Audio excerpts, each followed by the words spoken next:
This episode of Meet Me for Coffee is brought to you by our sponsor, Coffee Cola. On a hot day like today, you need a coffee cola because I look for other alternatives to a hot coffee in the morning. And this is a tonic infused cola with coffee flavor. And it's very good. It's not too strong, not too much caffeine, and it mixes great with your favorite liquors. And it's great also to let friends test it out. You can check them out at coffeecolacanada.com. Well, Ryan Rondero, we got you here on Meet Me for Coffee, and he's a celebrity chef. He cooks for all the famous people, but he's got quite the backstory. Meet Me for Coffee, Ryan. How do you take your coffee? Little cream, little sugar, you know. Beautiful. So, beginning days. Where are you originally from? I heard you worked for Emeril Lagasse as well. That's correct. That's correct. I'm from New Orleans, born and raised. So that's where I got a lot of my start from, start my cooking career. That's pretty cool. So, Emeril Lagasse, you actually worked beside him or in one of his restaurants? Or? One is restaurants, so you also, I mean, you saw him come in here and there, as as he has time. Busy man, as everybody knows. So I probably seen him. I don't know. I've seen him several times, but not as probably as much as when he was in the restaurant. How did someone who wanted to be in the electrical engineering field become a chef? Well, I mean, cooking's always been in my background. Cooking's always, always been inspired to cook. Always messed around, playing around at home. So it's like it's something that was just always instilled in you. Plus, it's cooking's more than a career; it's survival too. So, we all have different survival traits, and cooking has to be one of them. What's one New Orleans dish that you would recommend for me to try when I go down there? Right now, if you to go right now, crawfish. It's crawfish season. Um, Soft shell crabs are looking good right now. So those are two things you really have to have on your plate. I think if you wanted something that's like traditional New Orleans, I would say the char grilled oysters. Oh So wow! that's What makes Cajun food so unique?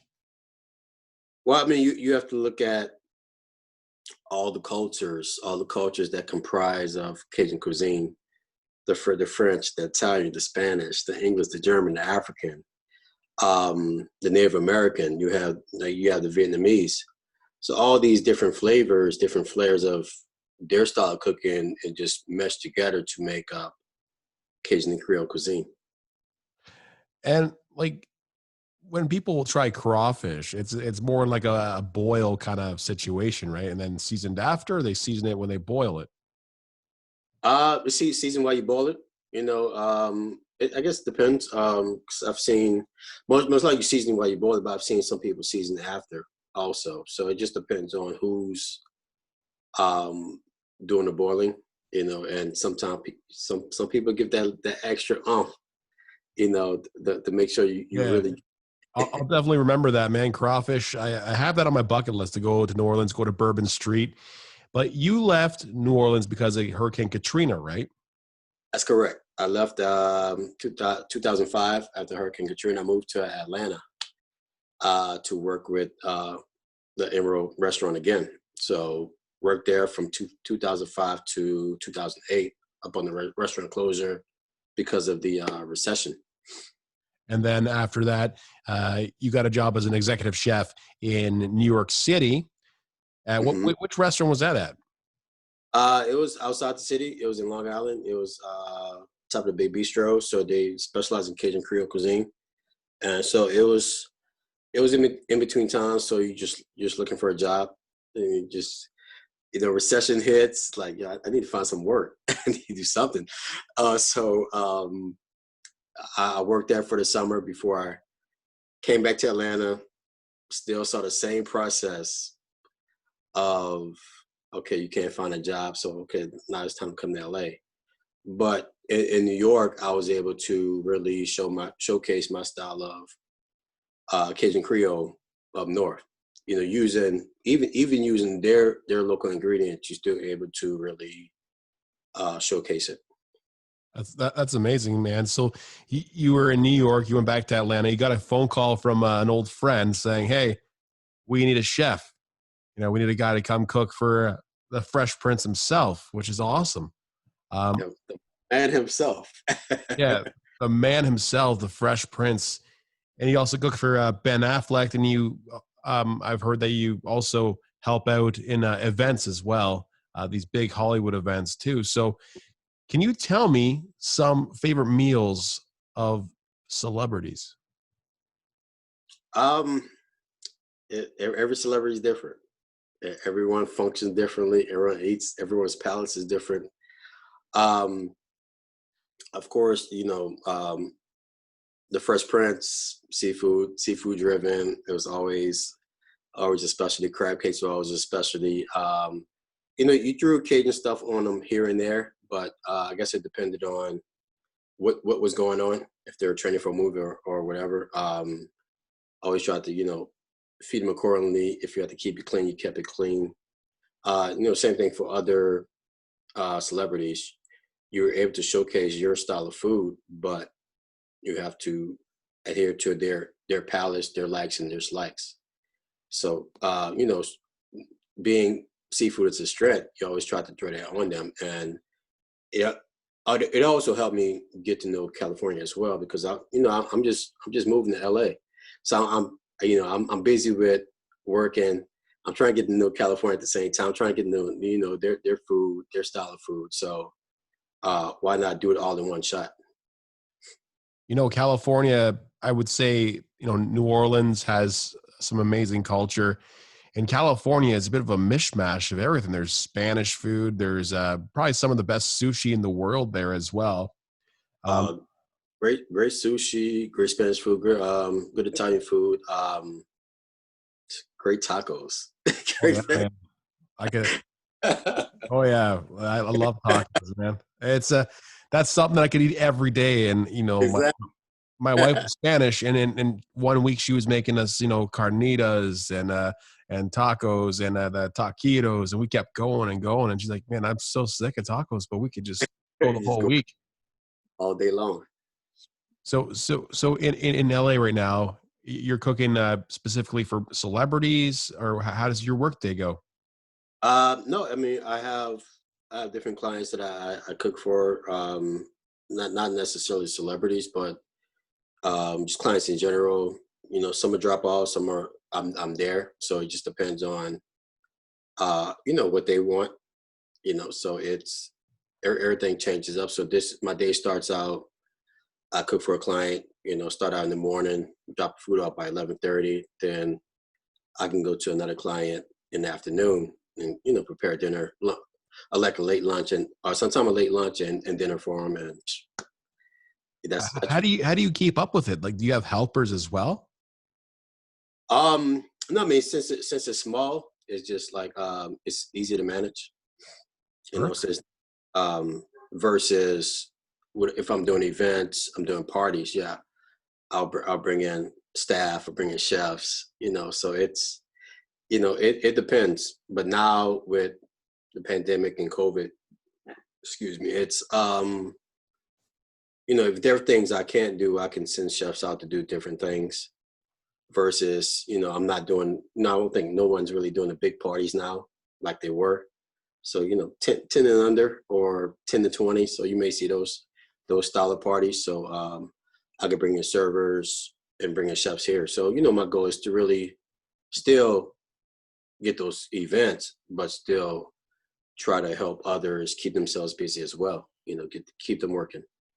As a chef, I always think about this, even like in a food critic's perspective, and maybe I have to ask someone who's a food critic, I'm a food critic, like to taste food and say, hey, this is good or whatever. What makes a good dish? Um, building flavors, when you season, when you add salt, adding salt throughout the process, you're allowed to the salt works for you instead of you working for the salt.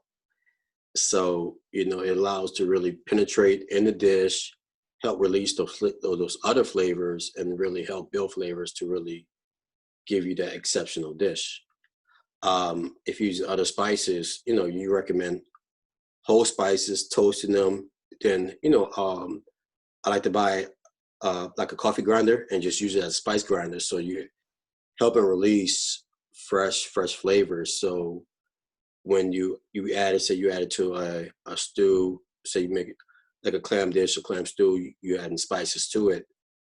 The oils and the spices are releasing, so that by the time you're able to taste the dish, you can really taste all those flavors at a clean rate versus you just adding dry spice to it, hoping you get all those flavors and aspects in it. So you want brightness, you want flavor, you want texture, you want all these things to really make up a great dish. And you want a bit of an aroma too, right? No one's going to eat something that smells like garbage, right? So Aroma's key. yeah, Aroma's, everyone's been raised in that situation where you have to eat something that you really don't like the smell of. The presentation, how it looks on the plate, mhm. a lot of things, how it's cooked or if it's cooked to your preference. It's Right. very subjective, right? Well, yeah, we eat with 90% of our eyes. So like you said, how it looks to you. We may look at a magazine, a cookbook, or even online.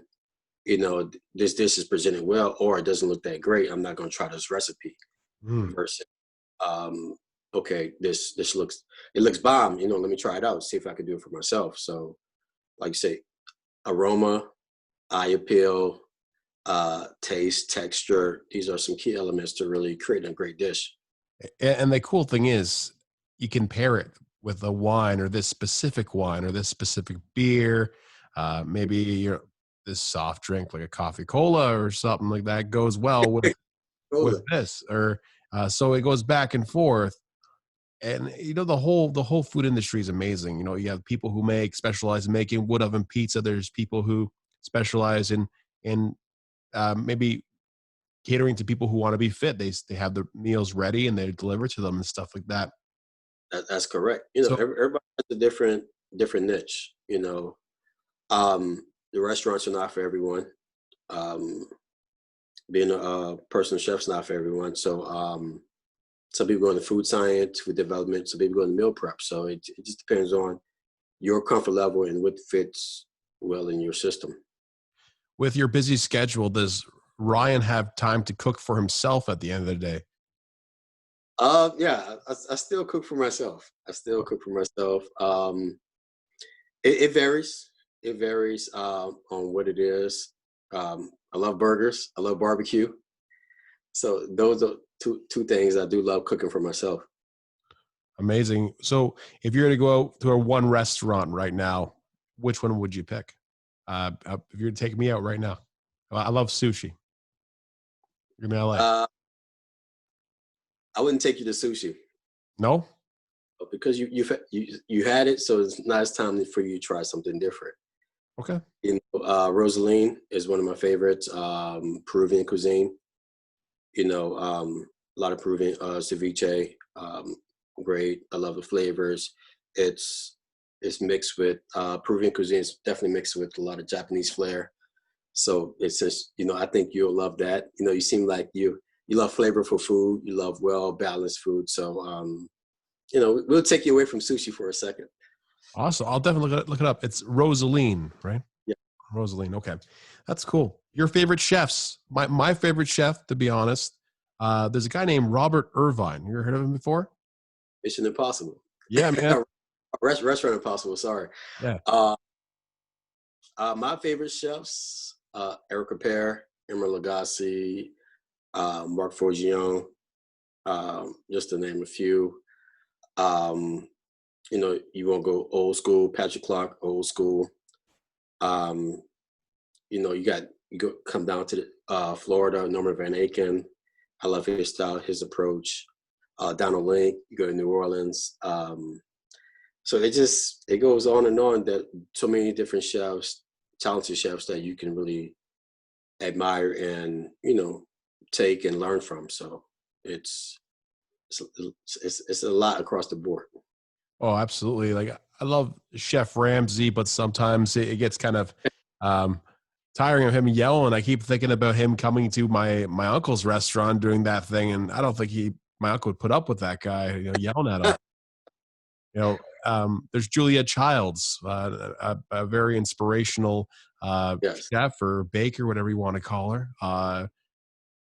Jamie Oliver doesn't get enough slack. A lot of people do not like that guy, but sometimes he has some pretty good recipes. Yeah, Jamie Oliver is a good chef. Who else? I mean, you go old school. You got Gary Danko in the Bay. You still have Thomas Keller in Napa Valley. So it's now you have some new school chefs, Grant Kotz in Chicago. So it just depends on what you're looking for. John George Van Richten. So it can go on and on. And as a chef, like you have so many people who are in the industry that you probably know personally.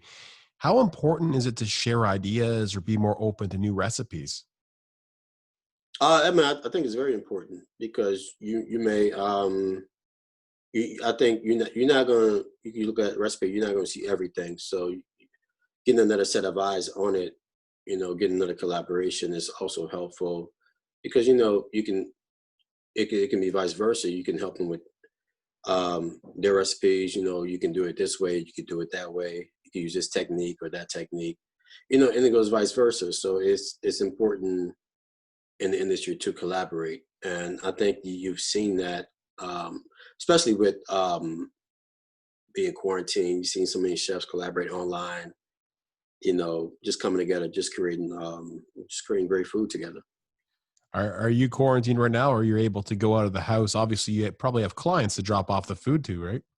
Yeah, I have clients to drop off the food. So I was an essential worker, so I was still able to work even during quarantine. I mean, we're out of it now. Restaurants are opening back up, so everything's starting to come back a little bit. You also have a culinary line that you've also launched. You kind of expanded upon it. Can you talk about that? Yes, I do have my own spice line, Rondeno Spice Collection, 6 beautiful flavors. Nola Creole is a flagship, because I pay homage to where you're from. Never forget, man. Never forget, never forget where you're from. The Creole flavor. Then you have the Entree Chili Barbecue, which is another favorite, which goes well with chicken, seafood, steak, lamb. Then you jump into the citrus herb, which is very floral, very bright. Chicken, seafood, vegetables. If you're vegetarian, if you're vegan, all these things go with it. Well with it. The smoked coffee, which is not a favorite of some people. Brisket. It screens brisket. It screens lamb. It screens pork. So I can just drop in the smoker and just finish on the barbecue.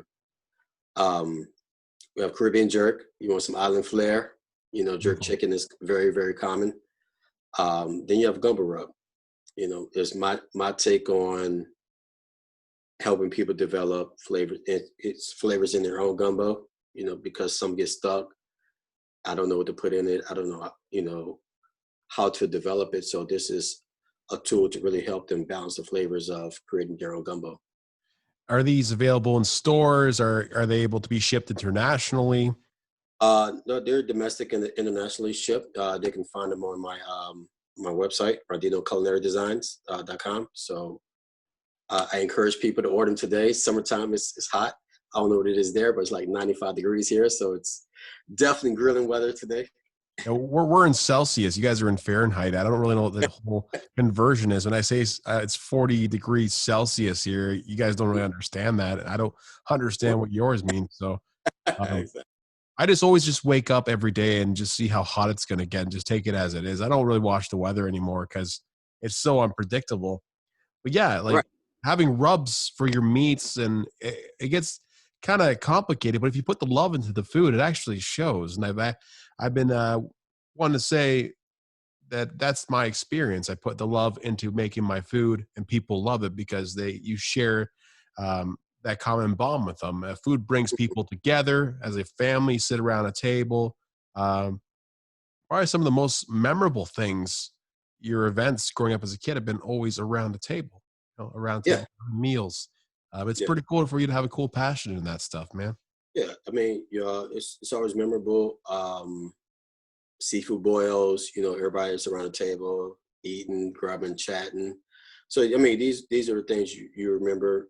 Food brings everyone together, no matter your ethnicity, your upbringing. So it's the middleman of who we are. So the rubs just help take it to another level. Absolutely. And finally, before we go, one big highlight from your career that changed everything for you. Um, I would say moving to LA. I didn't really know what to expect, but you hit the ground running. You really, I was able to move here, show my style, still bring the Southern style to LA, just mess you with California cuisine, and it helped me create something totally different to where it becomes noticeable throughout the city. And now we're building a brand, we have products, we have a meal delivery service. So everything that's been set, every goal that's been set has been achieved, and just continually taken to a whole different place. Well, congratulations on all your success, my friend. And check out his website, ronderoculinarydesigns.com. I got it right, right? All right. Celebrity chef Ryan Rondero on Meet Me for Coffee. I appreciate it. Thank you so much. It's been a great episode.